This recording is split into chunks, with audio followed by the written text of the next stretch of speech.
Kung titignan mo yung pupuntahan, di pa parang malayo. Pero pag lilingunin mo yung pinanggagalingan, malayo ka na. Hindi mo malalaman kung hindi ka susubok. Ang buhay ay isang malaking sugal. Kung lagi kang takot sumugal sa isang bagay dahil takot kang mawalan, mauubos lang kung anong meron ka. Kung hindi ka mawawalan, hindi ka rin magkakaroon.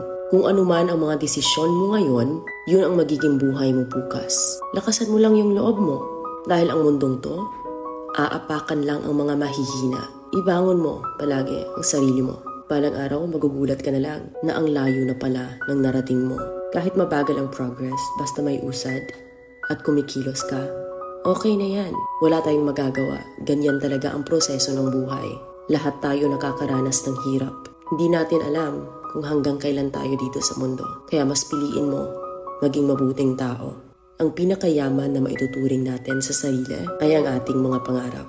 Kapag handa kang abutin yung mga pangarap mo, hinding-hindi ka maghihirap.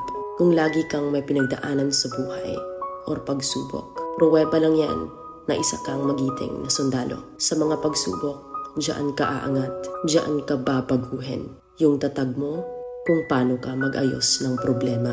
Hindi ka magtatagal sa mundo. Lubos-lubusin mo na. Gawin mo yung mga bagay na handang iangat ang sarili mo.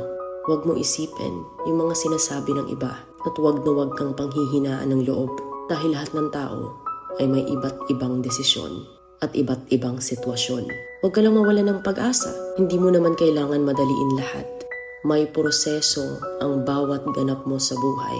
Alam mo kung ano yung nakakapagod? Ang palaging patunayan ang sarili mo sa ibang tao. Sa mundong to, piliin mo ang hindi magarbo. Keep it low-key ka lang. Simple.